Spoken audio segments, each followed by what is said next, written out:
Welcome, everyone, to yet another episode of Must Be Free TV. That's right, Must Be Free TV. The one podcast on the internet that isn't shit. In fact, we're so much worse. I like that as a tagline. Oh my god. As always, I am your host, Martin, and I'm joined again, as always, by my wonderful co-host, Victor. Hello. Hello, lovely viewers. How you doing, Victor? I am pretty good. Yeah. I had fun with this. This is You know, I can say I had fun. Yeah. Mhm. Yeah, that's a feeling that was had. Yeah. Oh man. Oh goodness, the horrors of daytime TV. Oh my god. Yes, actually. That explains a lot. Yep. So,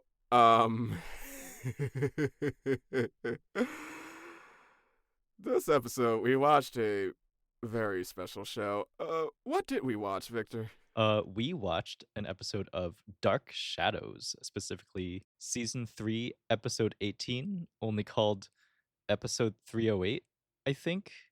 Like there wasn't a Uh-huh. separate title, right? Okay. Yeah. Yes, we did. Dark Shadows, Season 3, Episode 18, Episode 308, originally premiering in August of 1967.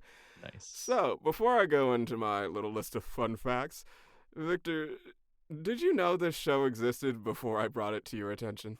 No, I did not. So I had never heard of this TV show, I think. So I listened to a horror movie podcast which we can I'll shout it out on here too, I guess. Is that how cross promotion works?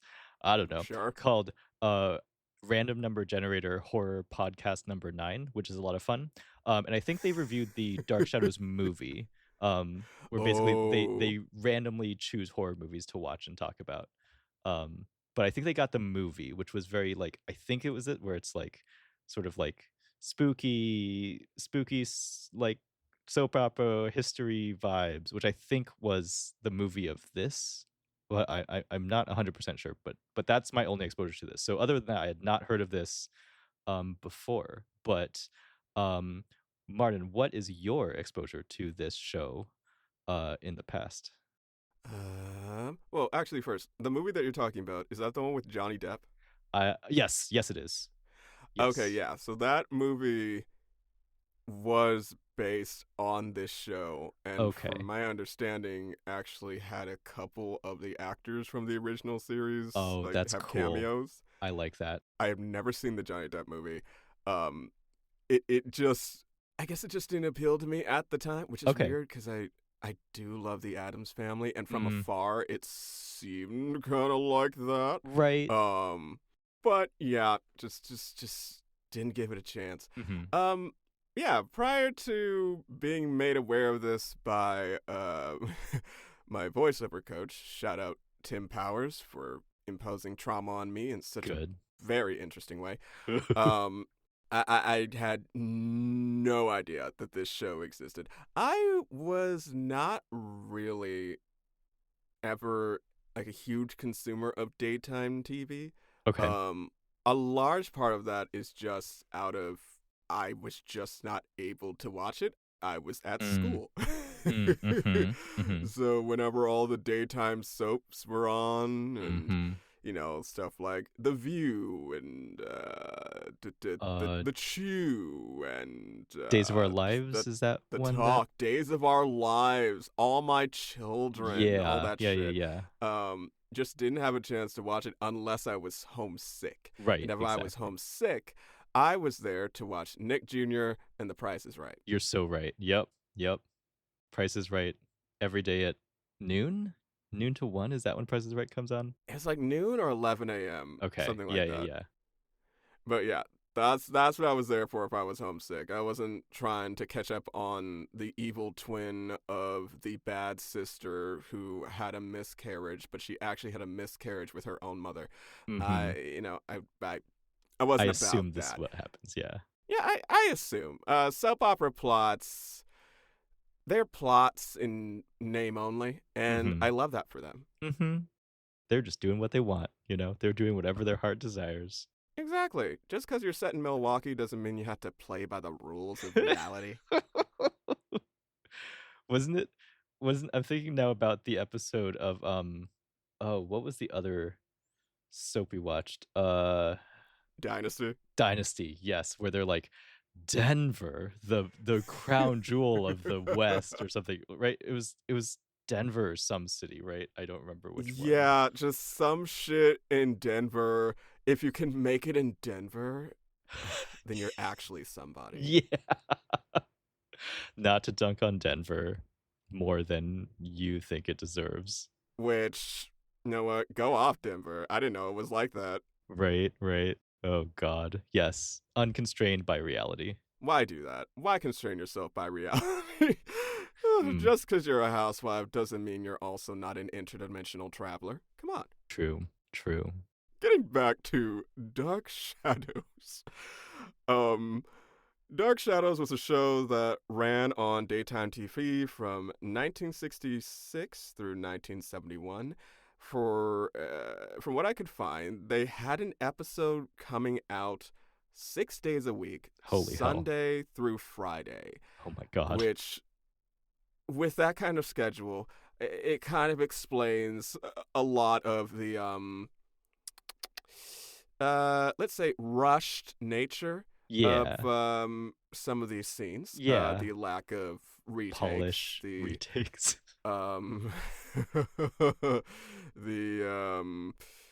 very sometimes obvious uh staring at the floor because your script is down there. Oh, I didn't catch any of that, but that's funny.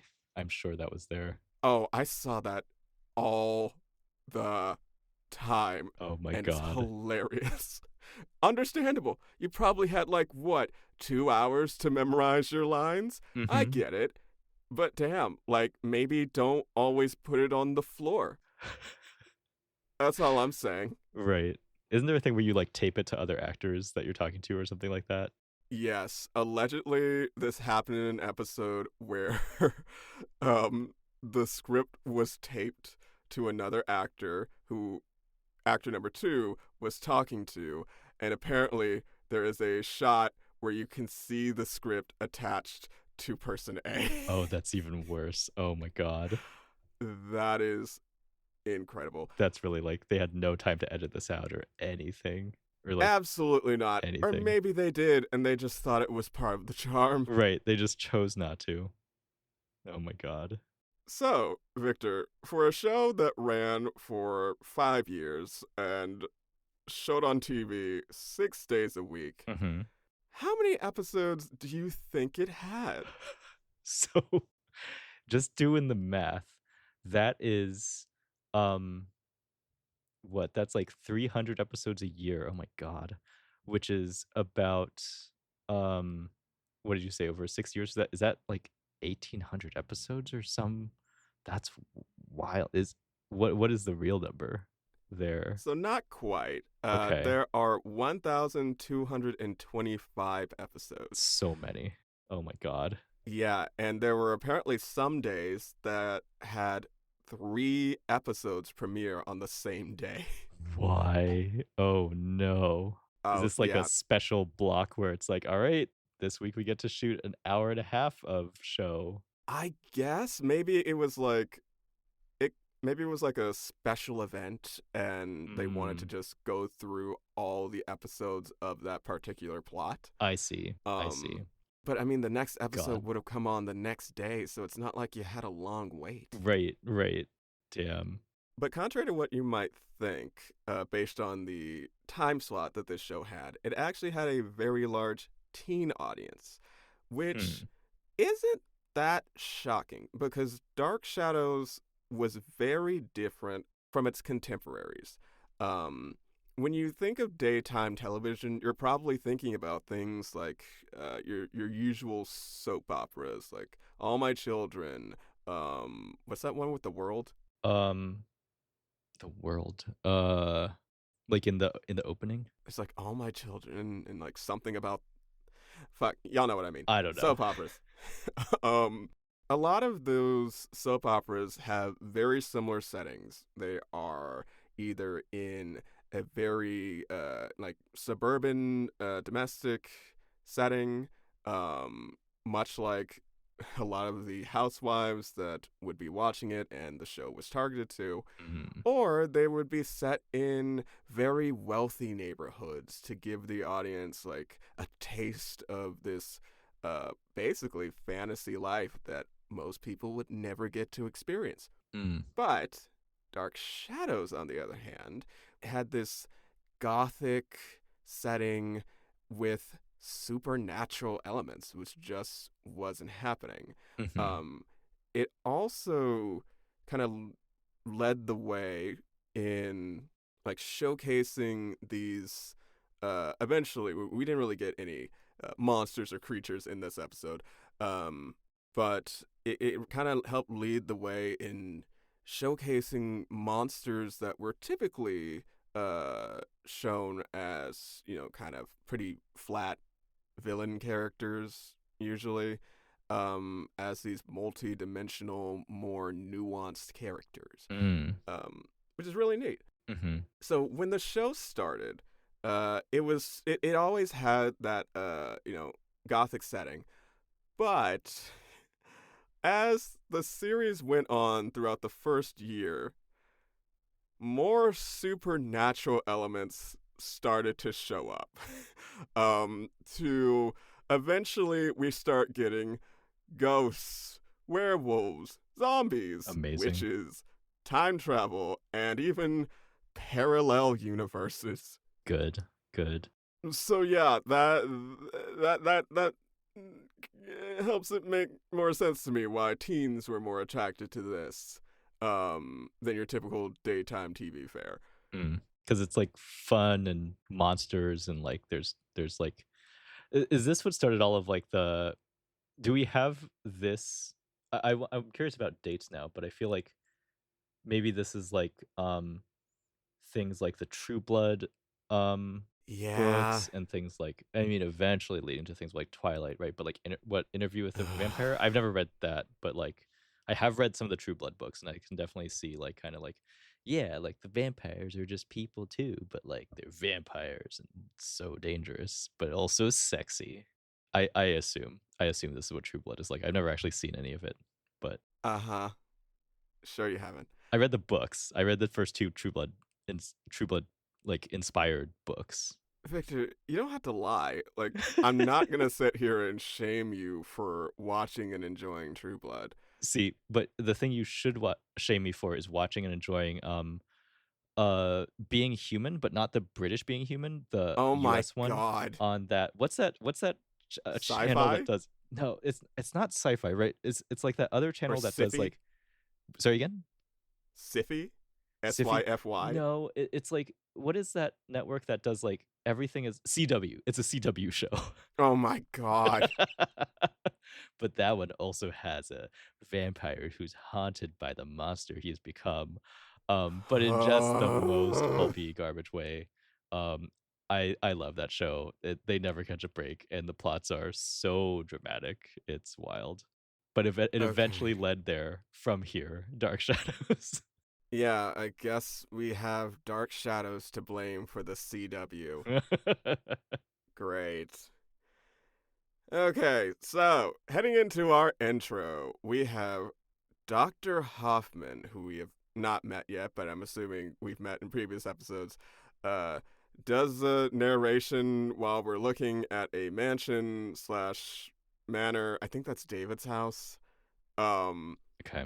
blah blah, lady, blah blah. We're looking for lady, blah. Something lurking in the night, whatever the fuck. A danger lurks in the night. I was there was just a lot of words in this opening, so I was it was just vibes right away. I don't believe that the actress knew what the fuck she was talking about. Like, this is just her first, like, read through the script, and it's like, "Oh, there you go." Yeah, you get one take. It's a cold read. Oh my That's all god. we have time for. And like, like she didn't believe what she was saying. Nope. Which again, I don't blame her. but y'all, y'all. Okay, Please. I understand limited budgets. I do understand limited budgets. We've Mhm. seen enough shows now that I understand limited budgets. Mhm. But like, y'all can just do a take two. Right. Right. Is that actually outside the budget? I don't know. Maybe, right? It's wild. I'm just not convinced.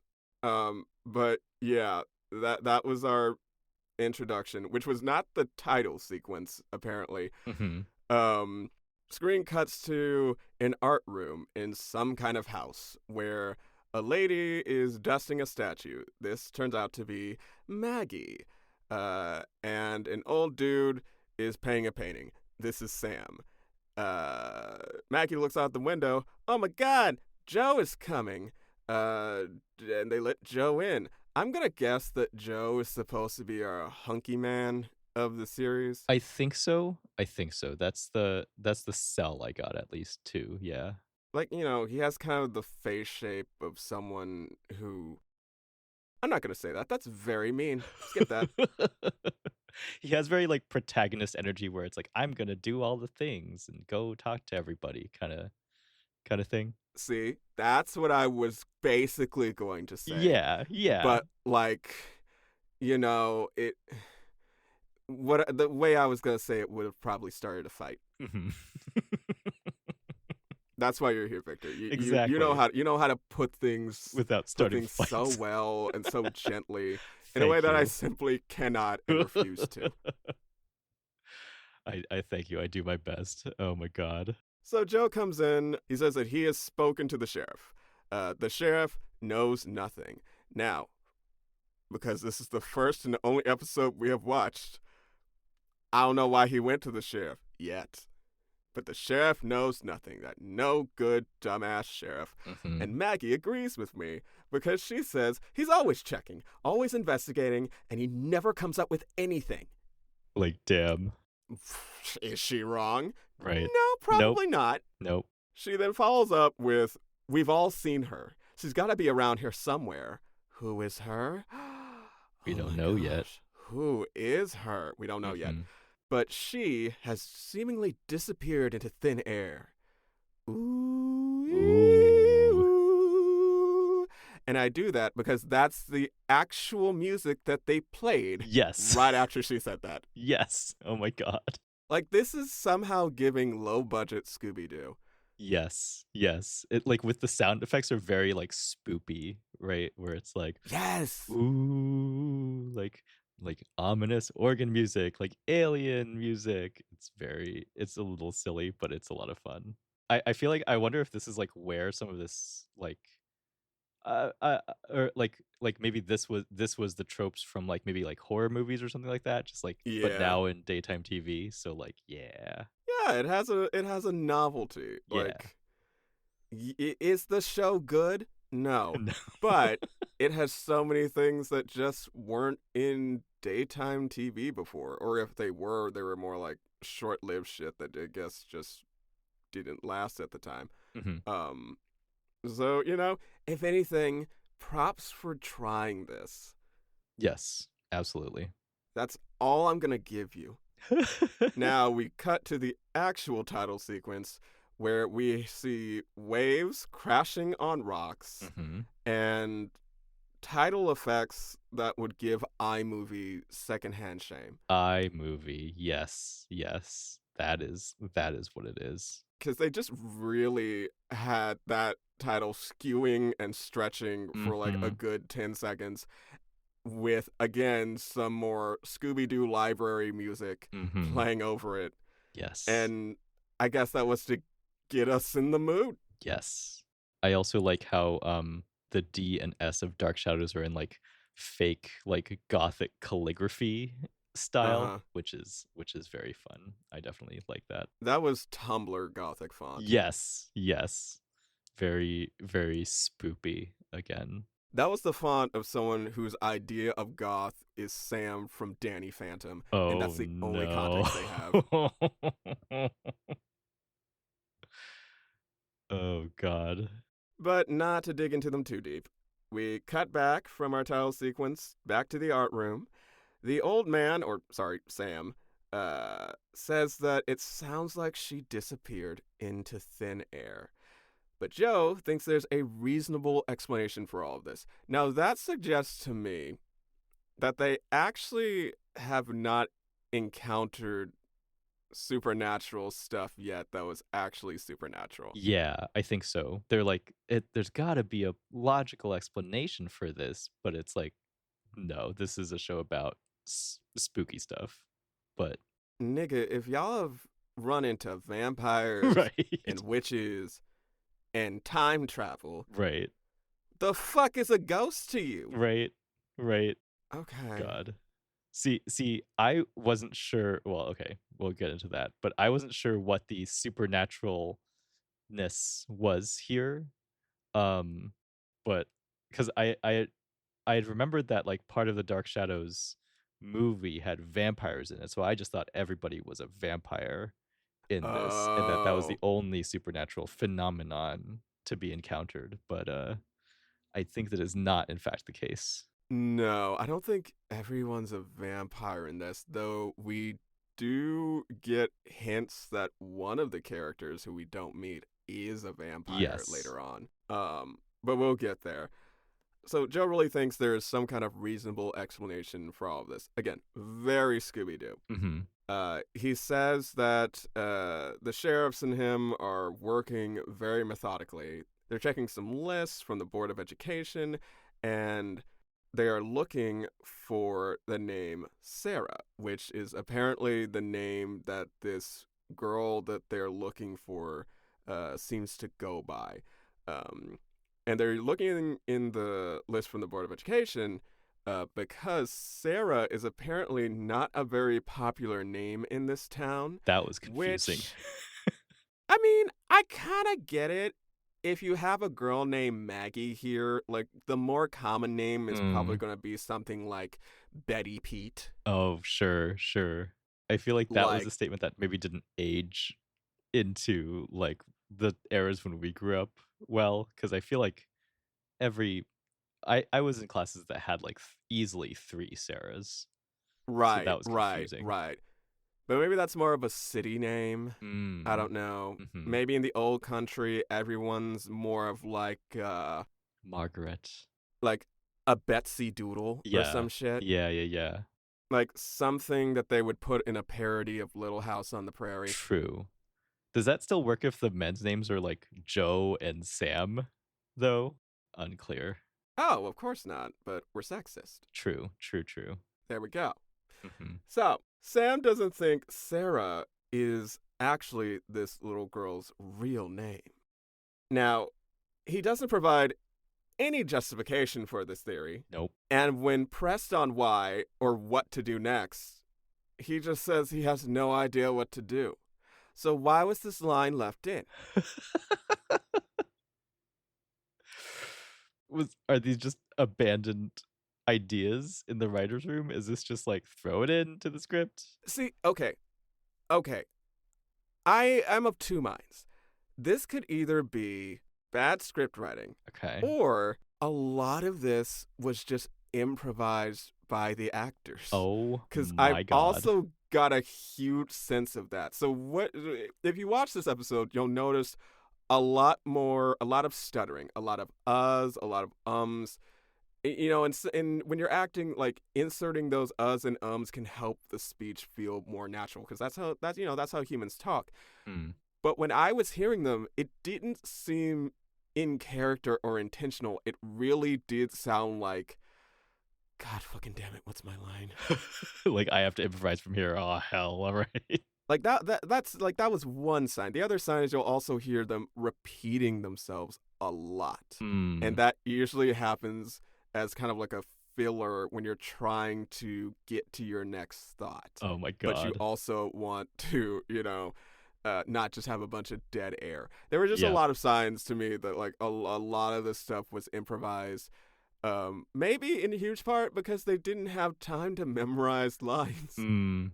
That makes a lot of sense. See, I actually didn't catch any of this until the first like major dialogue error, which is fairly soon. But like, and I guess I caught that it was like, oh, like the script writing is a little like weird and stilted and like soapy.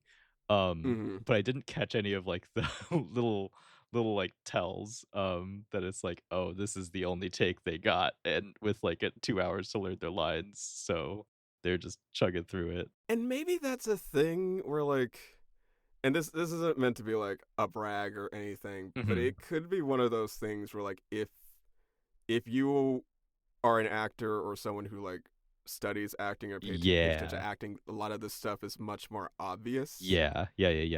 But if you're not, it just It's like it fine. just seems like that's just the character doing that. Yeah.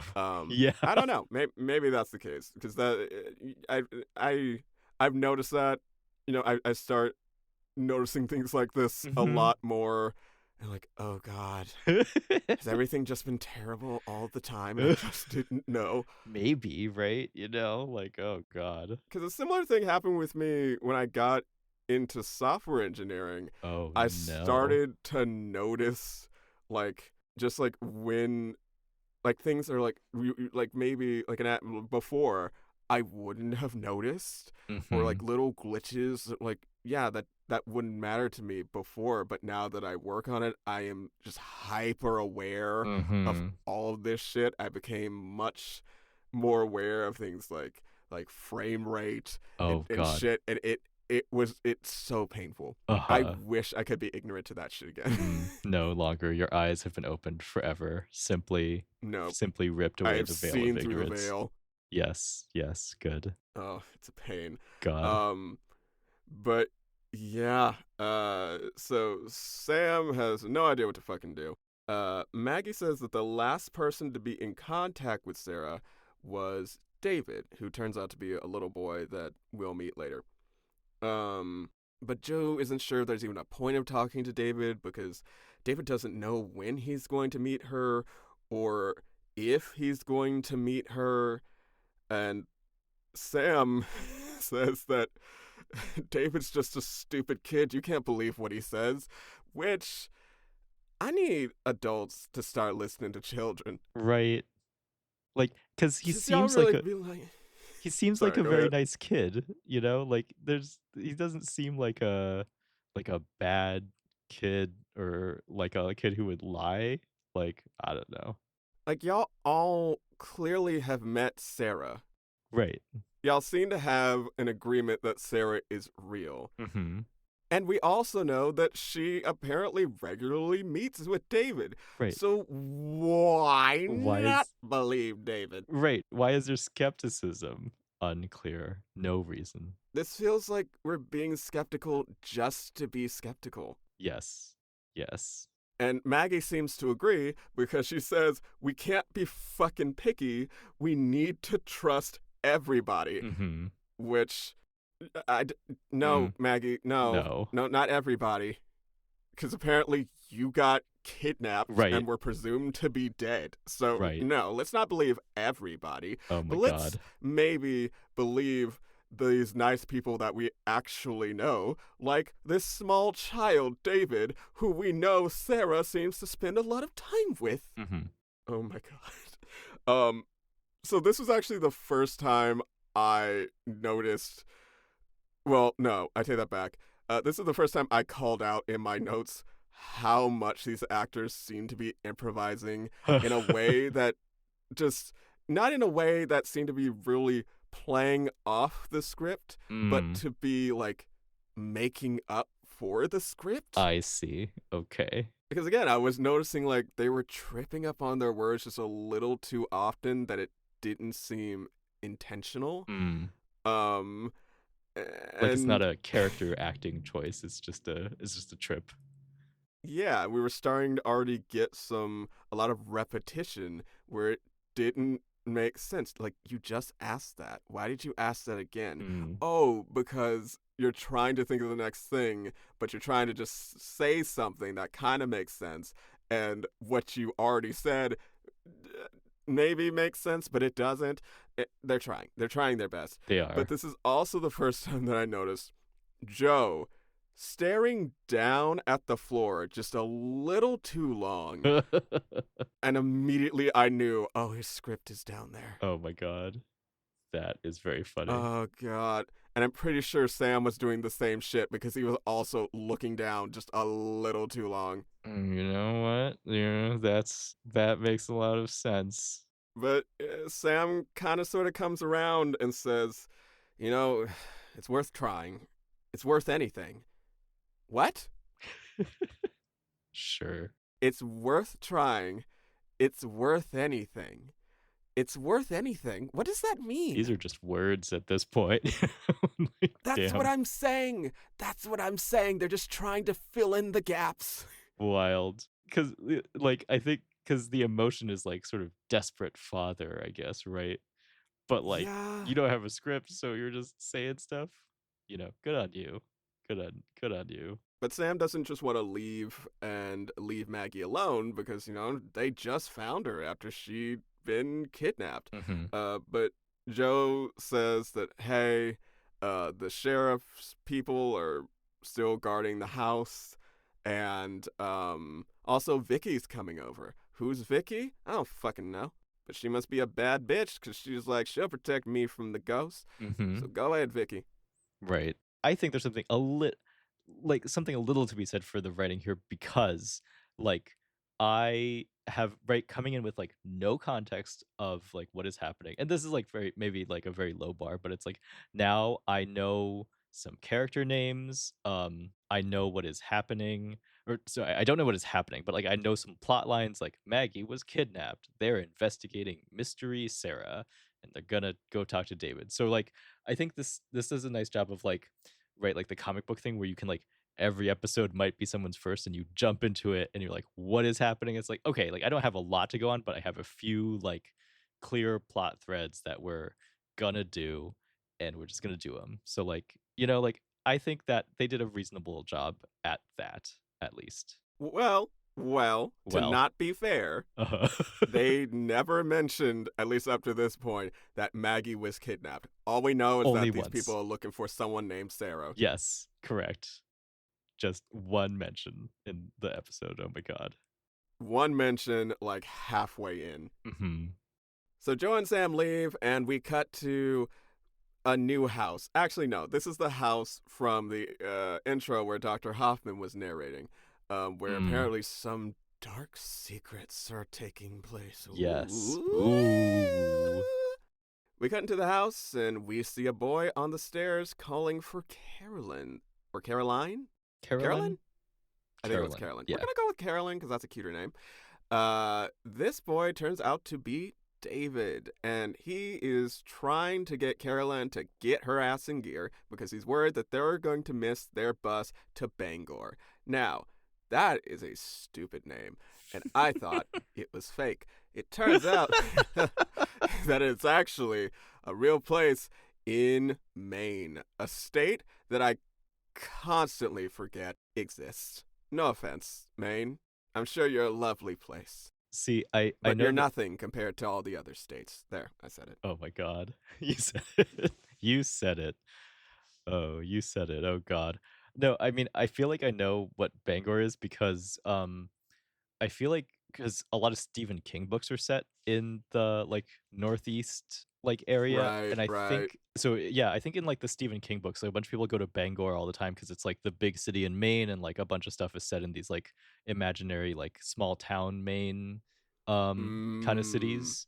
And so that is where I knew it from and recognize it from, which I don't know if that is because that's kind of like around the same ish time, right? Stephen King was doing stuff, maybe like spooky 1960s? Maine is the spookiest state, maybe.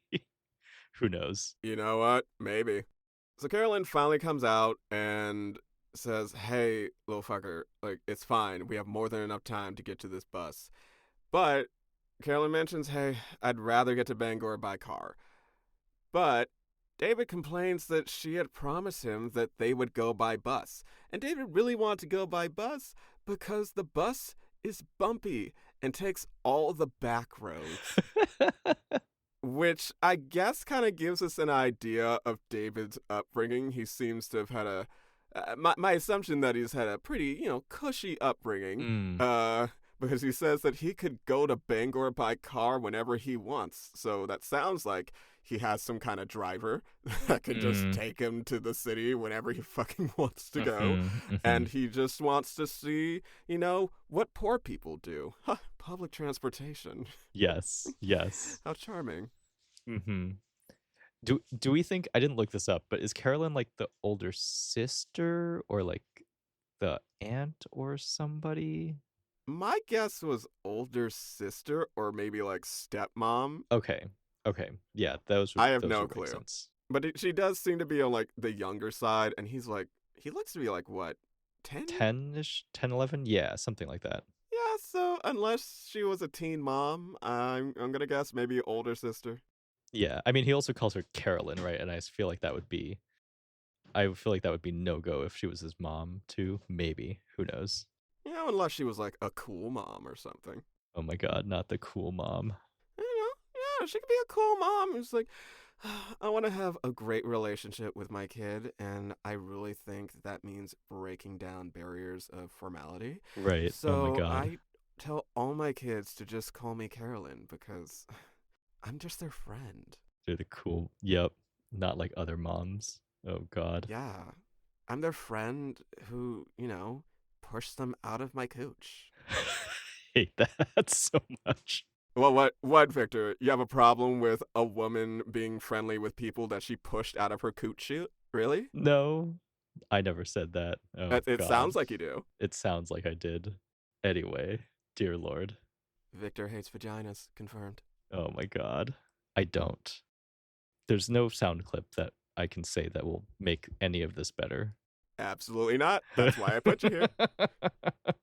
So there's a knock at the door, and it's Sam and Joe, and they've arrived to talk to David. David wants to know, why are you holding me up? And Sam says, I'm sorry. Sam, in the most unhinged way, looks at this child and says, well, it's something urgent. Very, very urgent. Dun, dun, dun. Yeah. Nigga, you talking to a child, you making it sound like he killed somebody. Right? Like, it's not that serious, Sam. Like, oh God. So Sam and Joe really want David to introduce them to Sarah. David says sure. He'll do that the next time he sees her, whenever the fuck that is. He's not sure when he's going to see her next, though. But it definitely can't be today, because he has to get to Bangor and do whatever the fuck you do in Bangor. Mm-hmm. Unclear. Viewers, if you have any clue what those heathens do over there in Bangor, please tell us in the comments. Mm-hmm. I won't read it. Victor won't read it. But it'll be, some good factual lessons for other viewers. But you'll have might said actually check on those. Yeah, exactly. Yes. So David is like, look, if I could have you meet Sarah, I would do it, but I'm busy. Joe asks again when David could see Sarah. Mm-hmm. Nigga, he just said he has no fucking idea. Right. But of course, David doesn't know, like he said. But he gets more specific and says it's up to Sarah whenever she wants to see him. Mm-hmm. And David's kind of curious why the hell these two grown-ass men are looking for this little girl. Mm-hmm. Sam says it has to do with Maggie. And this is where we find out, I think, that Maggie was kidnapped. Mm-hmm. Mm-hmm.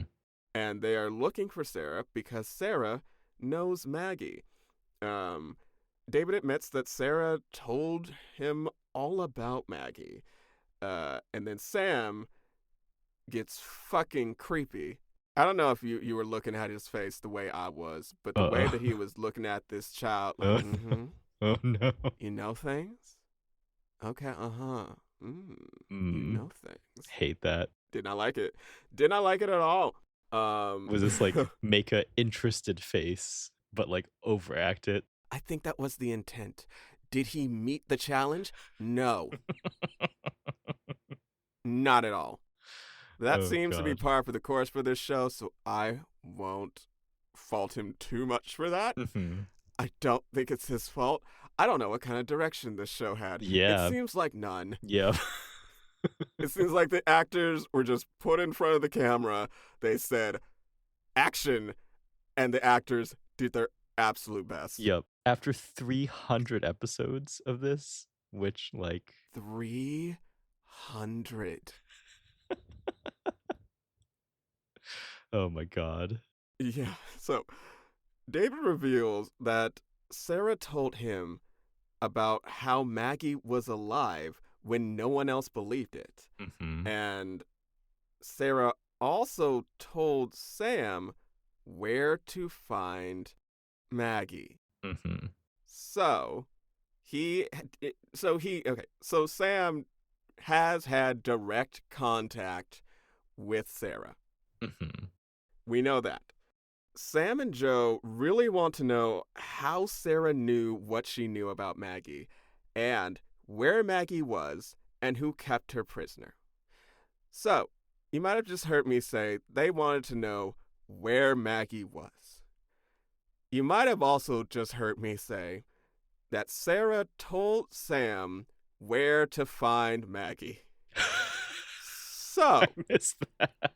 so we can deduce that Sam already knows where Maggie was. Uh-huh. This was another sign to me that they were ad-libbing the fuck out of this shit. Oh no. Oh god. Because, in that context of just what are some questions that we'd want answered about what happened to Maggie, where she was in isolation, that's not an unreasonable thing to say when you're responding to why do you want to find Sarah, Mm-hmm. right? Mm-hmm. But given the context of 3 seconds ago, Mm-hmm. that is a already answered question. Oh my god. Why would that be in the script? I don't think it was. Is this like somebody ad-libbed a script and then the next actor was like, well shit, that's my line, all fucked now, but that's all I have, so I'm just gonna say it. Is that how this works? You know what? I think you might also be. You know what? I think you might be right. Oh god. That is also a possibility. Because if actor A doesn't know their lines, Mm-hmm. and actor B doesn't know their lines, and actor A just makes some shit up, and then actor B sees their lines, probably on the floor somewhere or on someone's back, Mm-hmm. they might realize, oh shit, we fucked up. But I don't know what to do now, so I'll just say the thing. They'll edit it in post, or we'll just do another take. Oh, you stupid man. They're just powering through. Oh my god. Yeah, we'll fix that in post. Nothing is fixed in post. Oh my god. David claims that he doesn't know if Sarah will spill the beans because she can keep her secrets pretty well. Sam asked David if he thinks Sarah is her real name, and David says he thinks so. Now again, I don't know why this is the point of suspicion for Sam, Right. that Sarah might not be her real name. At this point, who gives a fuck? She's calling herself Sarah and you want to find Sarah. Let's just call her Sarah. Right. Let's just try to find her, right? Like the records aren't working, but I don't know. Exactly. David reveals that Dr. Hoffman, or I think he calls her Miss Hoffman, but she's a doctor Mhm. of something. Something. Yeah, is also looking for Sarah. And Joe asks if David can help them find Sarah right now, but David says he can't because they're about to go to Bangor and he needs to do whatever the fuck you do in Bangor. Or I should be more broad, whatever the fuck you do in Maine. Mm-hmm. Mm-hmm. Unclear. But Carolyn desperately asks David to please just delay the Bangor trip to tomorrow so that he can help Sam and Joe find Sarah. But David says he doesn't know how to find Sarah. She just pops up sometimes. Mm-hmm. You can't ever depend on her. Mm-hmm. Sam asks, oh my god. Sam asks where they can find her. Sam, David has said several times he doesn't know where she is. Right. He doesn't know when he can find her. He doesn't know when she gonna be back. He doesn't know where she is. Mm-hmm. What the fuck, Sam? I thought you were a smart person. Right. But this time he gets another answer and more information? Yeah, I guess David did know where she is. Oh my god. This is what I'm talking about.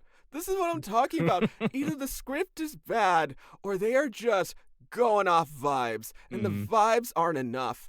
Let me help you, actors. The vibes sometimes aren't enough. Mm-hmm. That's Martin's acting advice for the day. You must go beyond vibes alone. Yes, vibes aren't enough. Let's talk to all these coders who are just doing vibe coding. Let's ask them how well that's going. But yes, apparently David does know where to find Sarah. He says that they can find her in the woods near the old house. Sarah apparently acts like that house is her own. And this is where we get one of the very obvious flubs. Yes. Where David... where Joe starts saying his line, but David cuts him off, seemingly with a line that he actually had. That didn't seem like improv. Right. That seemed like it was still David's turn to talk. Right. But then Joe just started talking, gets cut off, and then restarts his line afterwards, which in my mind, I go, okay, y'all can just redo that in a second take, right? Nope. No. Absolutely not. No time. No money. Nope. You have to keep going. One take only. Wild. But like both of them like kept at it like champions, right? Which I guess if you're on a show like this enough, like you just learn to go with it and you just don't flinch and it's fine. Yeah. I want to be clear. I'm not out here trying to say that the actors are doing a bad job. I honestly don't think they are. Right. I think they're doing great, especially with what they're given, which apparently is nothing. Single takes. They are given single takes, which is crazy. It's insane. But Sam and Joe leave, presumably to head off to this old house. Carolyn turns to David and says, No, I'm sorry. Before they leave, Carolyn tells Sam and Joe, I'm sorry David wasn't more helpful. The fuck, bitch? Right. Wasn't more helpful how? Right. What do you mean? He told them where to go find Sarah. Right. What else do you need? Oh, God. But once they leave, Carolyn turns to David and says that she's ashamed of him for not helping them. What did you think he was going to do? Just like say, oh yeah, I can get Sarah. Hey bitch, come out. Like this is a whole other person, right? Like whole other mystery person. Oh God. Yeah. I don't get it. But David admits that he doesn't think Sarah will even want to talk to them, which I wouldn't talk to them either, so whatever. Cut to the woods, and a very, very horrible green screen. Yes. Where I'm just like, y'all couldn't find like nothing. A place with trees? Nope. Just nothing. All in the studio. You don't have time to go outside. What do you mean? Drive off the studio lot? That is so sad. Right. It's so bad. Like, it's not convincing in any way. And I understand that it's the 60s. But you know what the 60s had? Woods. Yeah. Just no transportation budget. Oh my God. I guess. So Joe and Sam arrive. And Sam immediately thinks this is a waste of time and wants to go home, which, girl, same. But Joe hears a very loud squeak, and they run off to see what it was. It turns out to be a swing, and they deduce that Sarah was just here. Dun dun dun. Dun dun dun. Zoom in on the swing. Now, at this moment, my mind went, y'all have zero proof. Nothing. That Sarah was here. Anyone could have put their butt on that swing and left. And Joe seems to agree with me, because he says, hey, maybe we're jumping the gun. Right. Right. Oh, actually, wait, before that, Sam thinks that she ran away and is afraid of them. But Joe tries to, I guess, reassure him by saying, like, hey, you've met her, you've talked to her, you've done a sketch of her. Why would she be afraid of you? Mm-hmm. What do you mean you did a sketch of her? See, I assume this was like a police sketch. Wait, no. What? No, Sam is not a cop. No, you're right. Oh, because he's an artist. It's all coming together. It's not. It's Sam, really not. Sam, why were you sketching a little girl?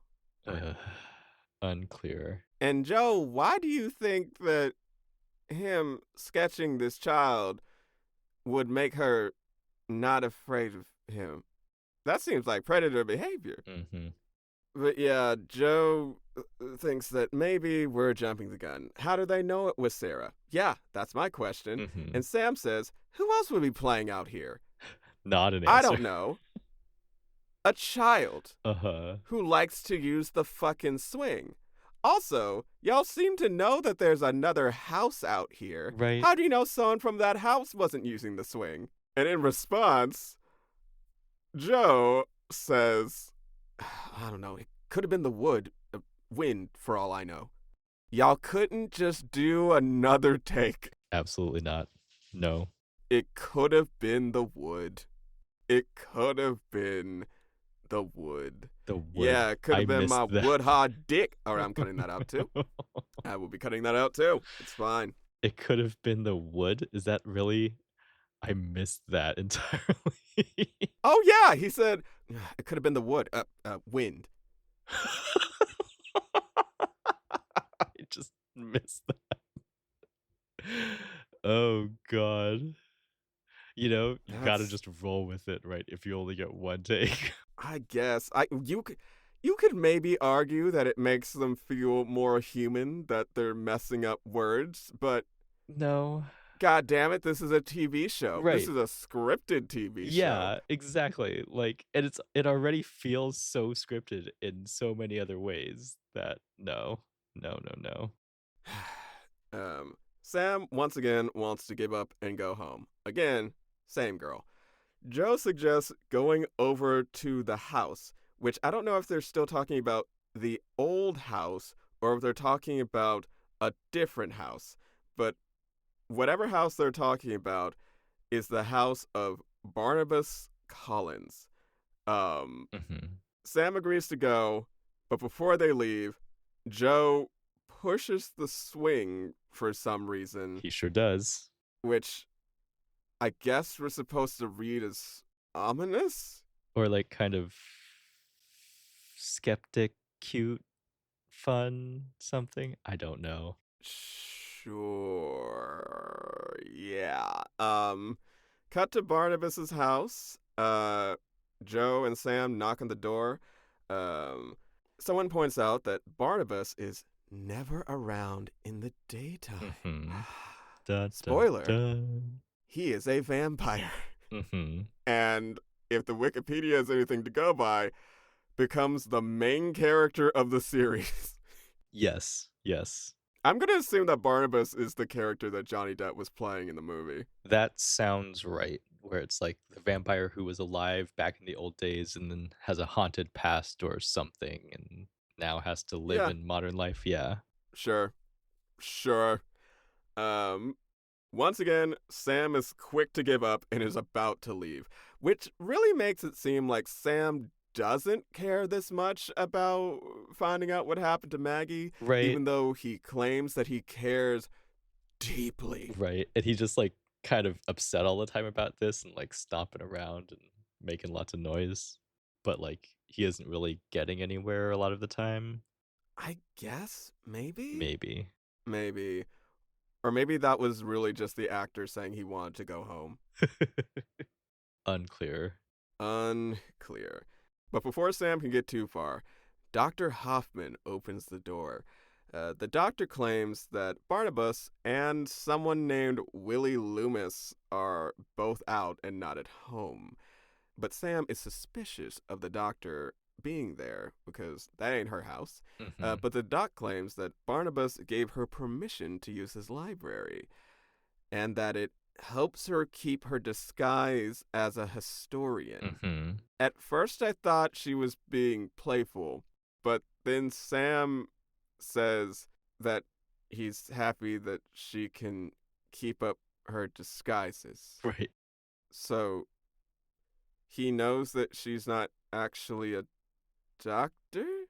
Right. It's very unclear what she actually is up to or doing, but I assume we get more of that in other episodes. But she's a mystery. Ooh. This leads us into another example of what I think is clearly showcasing that they did not give these actors enough time to learn their lines, because she starts going on about like what she's been doing, and she's kind of sort of trying to be mysterious. Yes. Like, ooh, do I have good motives or am I actually dastardly? Uh-huh. But I stopped paying attention because it became abundantly clear to me that this actress didn't believe what she was saying.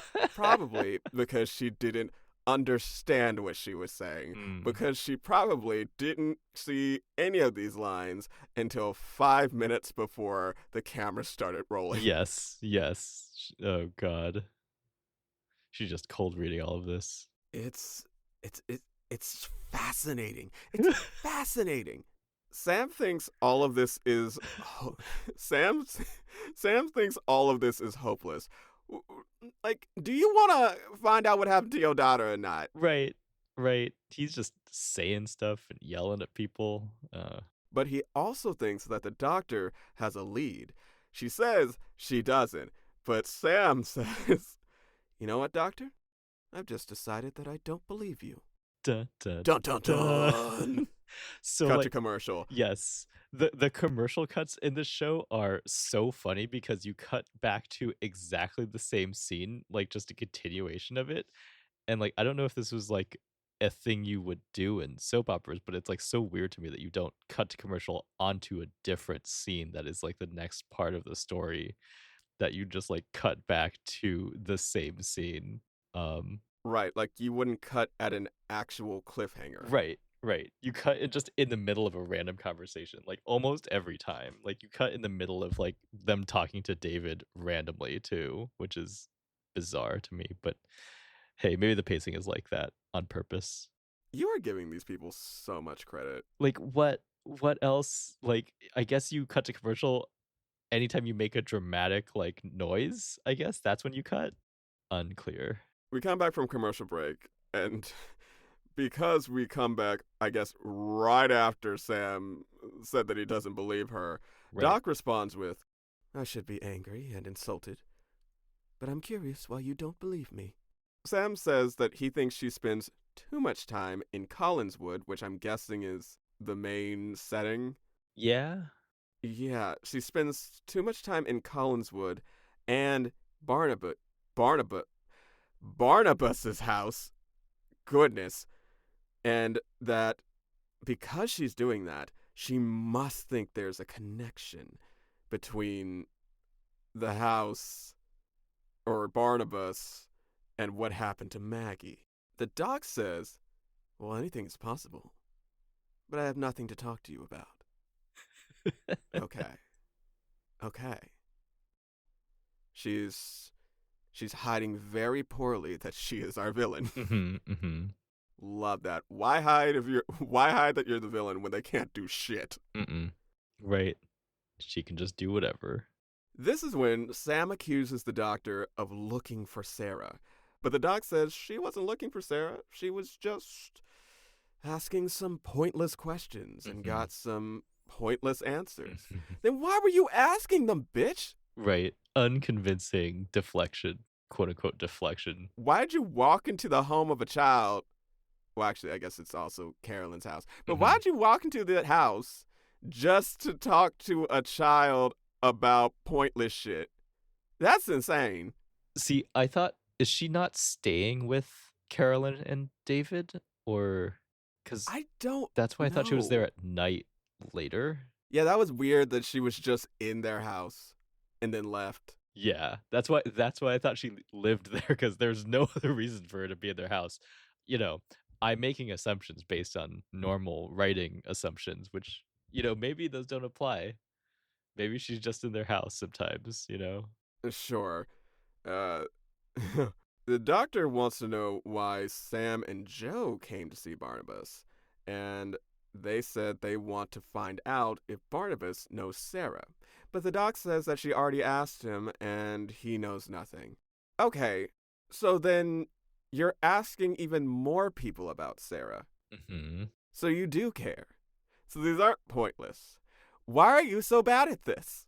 Yeah, so this gets Sam big mad, and he says that the doc should have been a diplomat since she is a master of the evasive answer. Yes. I don't think she is. No. She's kind of bad at it. Y'all just seem to be letting her get away with it. Oh my god. That's not her being a good liar. Mhm. That's you being a sucky interrogator. Mhm. Oh god. Um, Sam and Joe take their leave, and when they walk away, Doc claims to be doing. Well, no. Sam takes his leave, and Joe thanks her for, I guess, helping to look into what happened to Maggie, which to me is unclear if she's actually doing that, but sure. Sure. And the doc says that she's doing everything she can. And then he walks away, and then she says, I'm doing everything I can. Yeah. Evilly.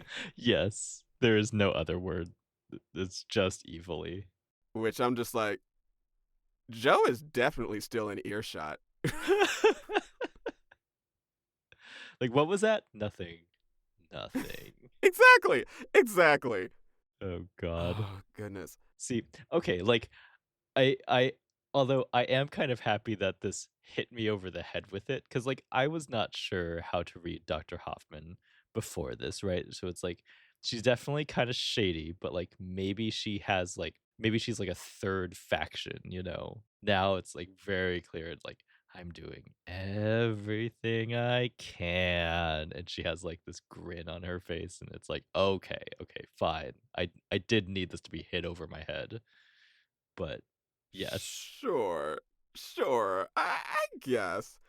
I mean, my theory is that because she's spending so much time with this, I guess at this time, presumed vampire, that she is supposed to be kind of like our Van Helsing character, Right.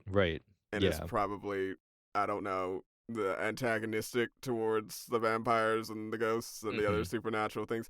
I have no proof of this, but it seems like it would fit, especially since I don't know, something about her being a doctor Right. and hanging around this spooky place kind of gives me that Mm. vibe. Unless she's supposed to be kind of like an analog for Dr. Frankenstein or something. Mhm. Like, I thought it could go, like, kinda either way at this point, yeah.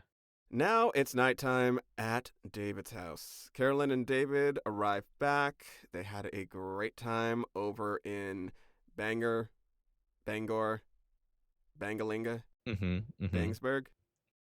All of the above. Sure. All cities in Bangor. Maine. Bangor. Yeah. They had a great time in Bangor, and the doc is just there in the house. Yes, because I thought she lived there, but maybe she doesn't. Who knows? It's not clear.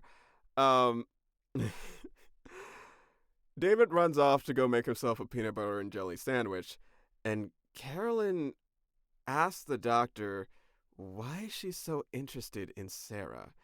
The doctor claims that it's just out of curiosity, which, okay, bitch. Mm. Mm. And this is yet another scene where, like, girl, these actors are really struggling with their lines, particularly Dr. Hoffman. Like, Mm. she was fishing for words, like digging, really struggling. Like, it was almost as if she was physically looking around the house to find the Oh, lines. no. But she made it through. Um, did it actually make that much sense? No, not really. But the doctor leaves, and it's very clear from Carolyn's face that she doesn't really trust the doctor. Yeah. Ooh. Ooh. Is Carolyn actually going to be plot relevant? I'm I think so, excited. right? Right. Maybe. Maybe. Unclear. Cut back to the first house, or Sam's house, Sam and Mhm. Maggie's house. Sam and Joe arrive. It is dark. Sam goes to knock on Maggie's door and start. Sorry. Sam. Sam hopes that Sam is hoping that his daughter is doing all right. Oh, I don't think we said this. Maggie is Sam's daughter. Mhm. Um, Which is why he's so interested in like what happened to Maggie. Yeah. interested but not that committed. Yeah, somehow. He'll just like walk away from good clues if he feels like it. Uh, but Sam wants to know if Maggie's okay, so he goes to knock on her bedroom door. It's like, Maggie, you there? Maggie, you asleep? And she responds like, yeah, I was asleep. I'm up. I'll be out. And Sam says, oh, sorry, dear. I didn't mean to wake you. Yeah, that like You were what? knocking on her door and calling her name. If she didn't say anything, you'd think she was dead or gone. What do you Right. mean you didn't want to wake her? He didn't want to wake her, and I assume she's asleep, so I'll knock on her door and call her name. Yeah, This made no sense to me makes as dialogue. completely no sense. Oh god. But honestly, that really could have been the actor saying, oh yeah, it makes sense. If I want to check to see if Maggie's okay, I should knock on her door and call for her. Yeah. Like just disregarding the line that he just said, right? Right. But then the line that he actually had to say was, yo, I didn't mean to wake you, but it was too late. And again, we cannot afford more than one take. Right. So you just go for it. Like, this episode premieres tomorrow. Right. We ain't got time. Right. We have 0 time. Oh my god. So Sam and Joe are waiting on Maggie to come out. But Maggie opens the door and runs out with a doll, saying that Sarah was there. And the doll is proof of that. Right. This doll is a demon. Yes. That shit is possessed. That shit is no. That thing walks at night. Absolutely not. Like, okay, so it had like I didn't catch a super good glimpse of it, but it had like kind of like weird pilgrim clothes, kind of or Yeah. something.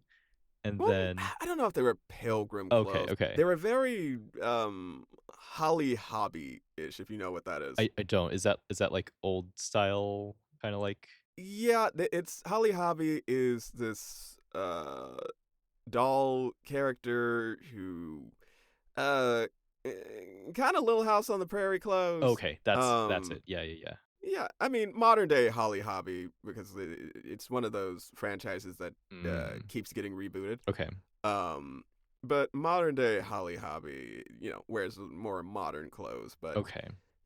her original look was a bonnet and a little prairie dress. Yeah. And she was out in the town making shit. I see. Now that I bring up Holly Hobby, one of the things that was really interesting about Holly Hobby, it was her whole thing was like actually about, I think she came with like sewing projects. Oh. So like you could actually make things. And I think maybe one of the projects was actually like make your own Holly Hobby doll or make clothes for her. And that's kind of dope. It was really neat. Okay. I wish we had more stuff like that today. Right. It's that like cool. Let's learn like handicrafts while you do the thing. Yes, good. Yeah, let's teach our kids how to have hobbies at a young age.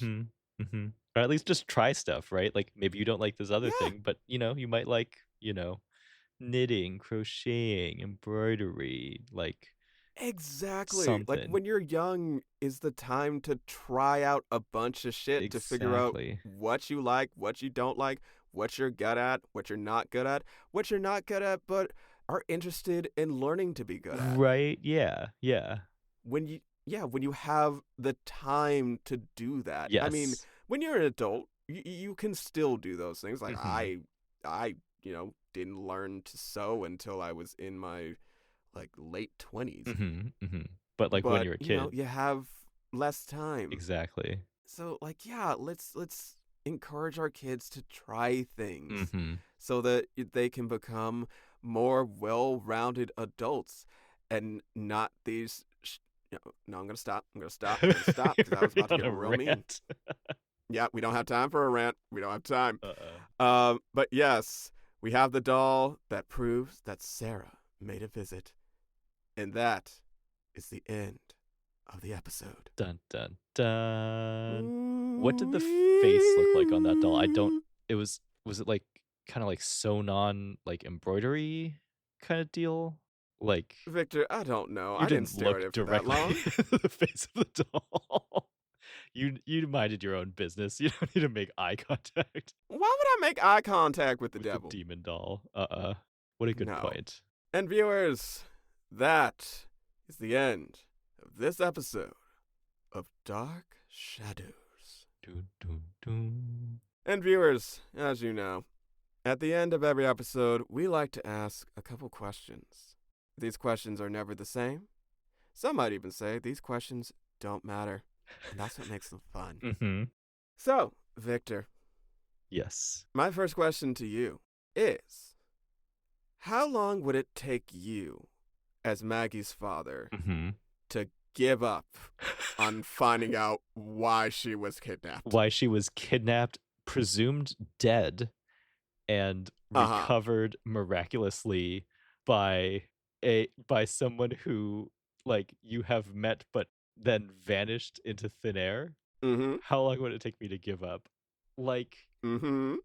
maybe like 5 minutes, right? Maybe I just go vibing with no. Maybe like I assume I would try for like at least like 6 months, a year, as long as Maggie seemed to be kind of upset about it, at least, right? Like Okay. if Maggie's cool Okay. with it, then maybe I'm cool with it. But like you gotta try for at least a few months, and like if the sheriff isn't helping and you're doing like amateur detective Scooby-Doo time, like you gotta try, right? But I don't know. Oh my god. Right? Just like, oh, there's no one home. I guess this is fruitless. It's like, what? Like, no. Oh god. Just not even I guess. yeah. I mean, go ahead. Not even like oh, we'll try to come back when Mr. Barnabas is home or something. Nope. Nothing. Nothing mentioned at all like that. Nothing. Victor, they already tried. They Why would they tried. try again later? Yeah. Oh my god. When the vampire is awake at night, just like, nah. Yeah. Well, they don't know that he's a vampire yet, I don't think. But they did mention something about like, oh, he's only around at night, and it's like, True. which like, okay, True. then go see him. They do seem to know his schedule at Right. least, so they could have come back when they knew he would be around. Right, but then why didn't they go when they knew he was around in the first place? Plot, like, not a useful question. You know? Victor, would you want to be out there in those green screen woods at night? True. That would be with like the swinging on its own. No, Yeah, absolutely not. absolutely not. Nope. No way. How The about speed at which I would abandon you out there? Yes.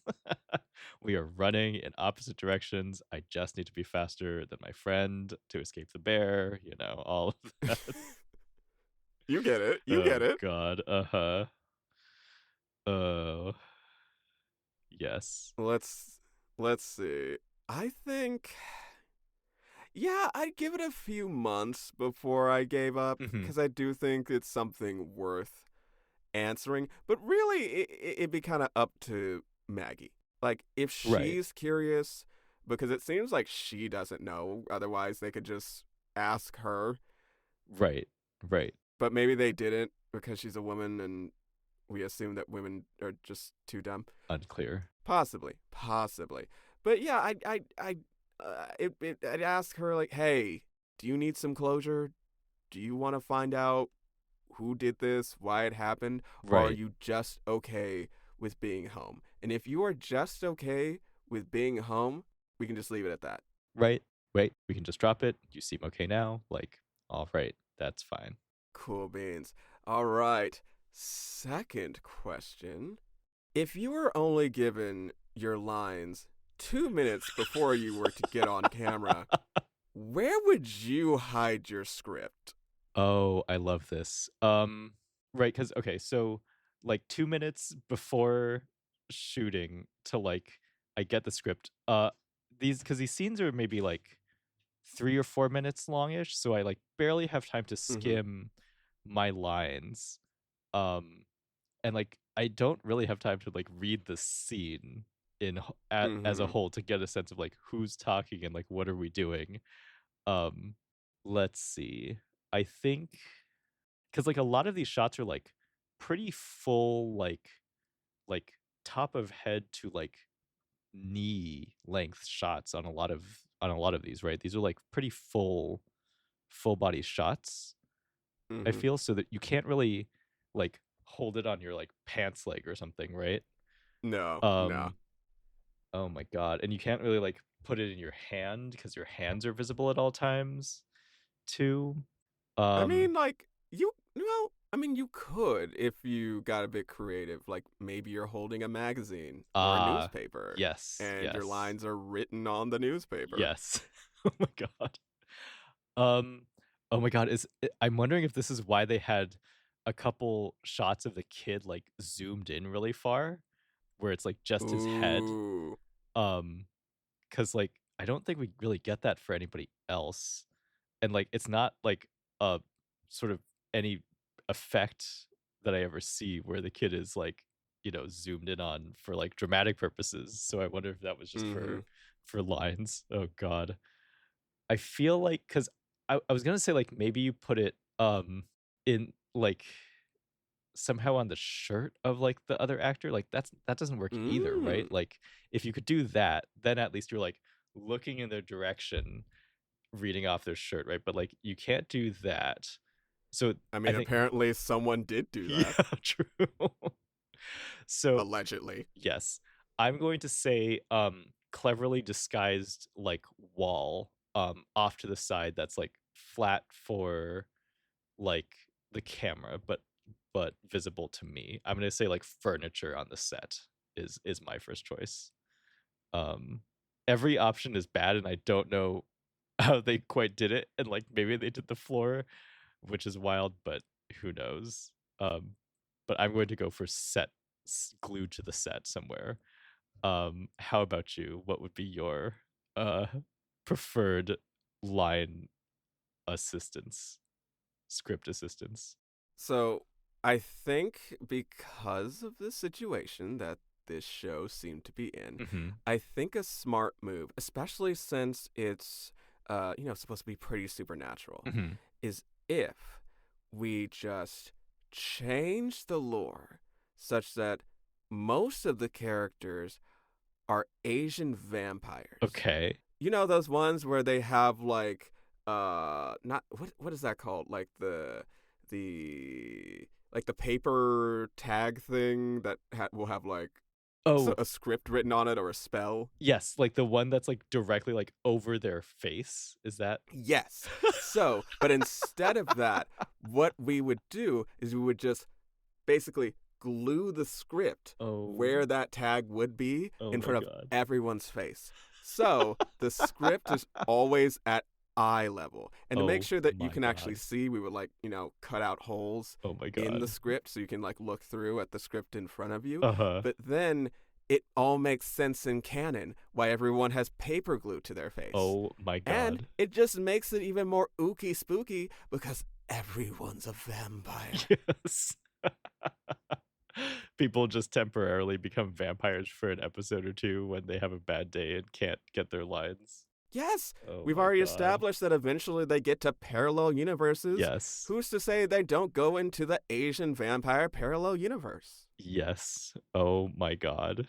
I mean, it's pretty straightforward to me. The paper is just there for to help with script reading. Oh my god. Exactly. It's a magical script. I like this. I like this. And then they can have a plot line where the Asian vampires come into contact with Barnabas, the Yes. European vampire, Yes, and we get yes. to see how those dynamics play out on Yes. daytime television. Ooh, Ooh. sexy. Turf war. And vampire turf war at daytime television. Oh god. Mm-hmm.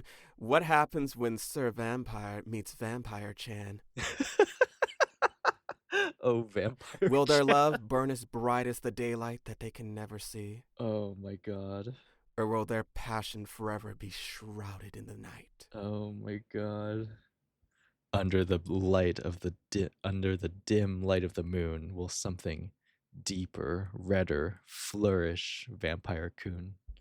I hate that. I hate that. Oh my god. Oh, I thought you were about to describe a dick. I, oof, my mind went somewhere else. You know, And with that, with that.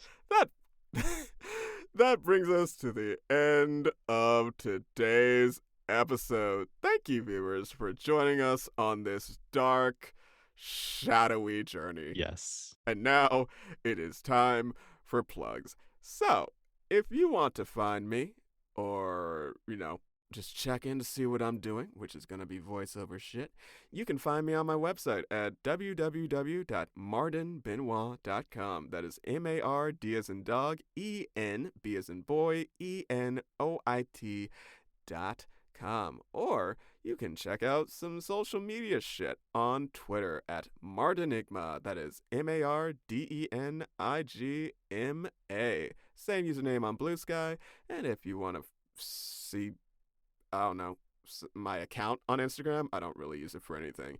You can find me there at MartinBVO.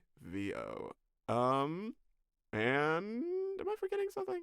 Oh yeah. If you wouldn't mind, it would be like super cool. Super cool. If you considered giving our podcast a 5-star rating. That would be awesome. Because guess what? Algorithms are a bitch. But there are certain things that they like. And high star ratings is one of those things. So maybe more people can hear us and be disturbed by the things that come out of our mouths. Yes. So if you would like to spread the torture, please give us 5 stars. And with that said, viewers, thank you for listening.